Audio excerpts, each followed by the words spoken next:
Hey folks, how's it going?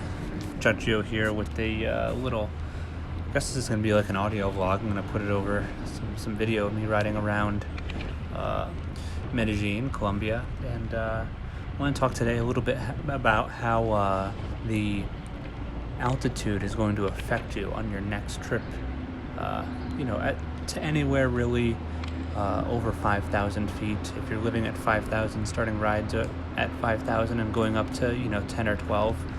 I want to talk what to expect, I guess, more or less.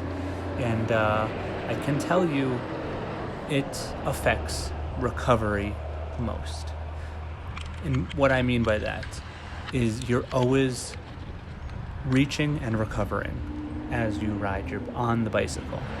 If you are going at a solid state, you're just going up a little hill, you're going 200 watts or whatever. If you jump up around a switchback, up to 400 watts, you're going to run, your reserves are just going to tap out that much faster. So what I can say is that the elevation reduces the variability of power you can put out and still feel comfortable. It's like it just sops you dry way faster than, if you were riding at sea level and somebody attacks up to 30 and then you come back down to 25 and then back up to 32, that sort of, I'm talking about miles per hour, by the way, that sort of variability is the difficult part here. That's not the only difficult part to say. Your power output, generally speaking, will be reduced. I noticed about 25% reduction in what I was able to put out, power-wise from 5,000 to 10,000 feet. And it felt exactly the same level of difficulty. So that's something to think about. Now, that will go away eventually from what I understand about acclimatizing yourself to elevation.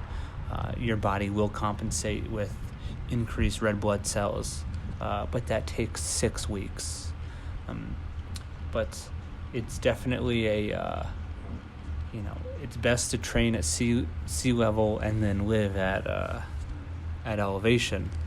But hopefully after 3 or 4 weeks, I'm kind of taking it easy here and riding a little bit, reducing my load, or just keeping the training load that I had been sustaining in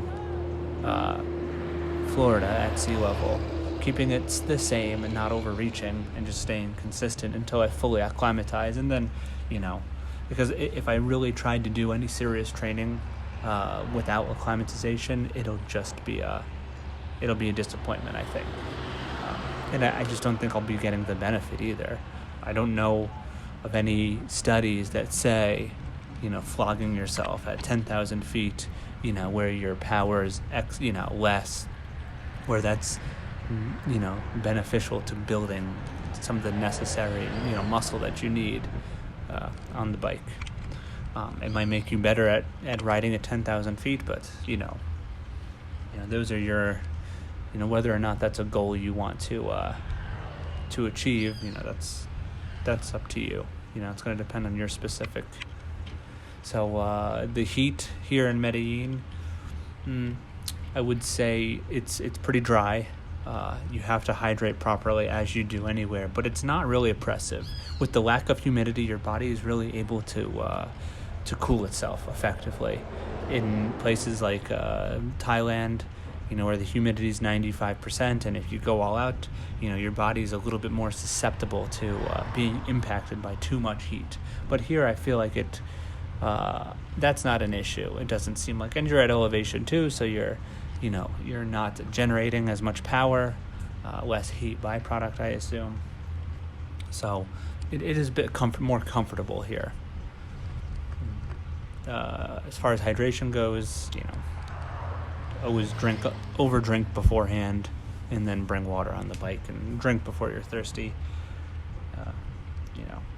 That's really it. I do breathe a little bit better here because doesn't seem like there's as much pollen or things that cause me to have any sort of airway obstruction like there is in Florida, where, there's just a bazillion different types of allergens in the air. It seems a little bit less here. And that's about it. That's my opinion on what it's like to ride in the climate of Medellin. Thanks for watching.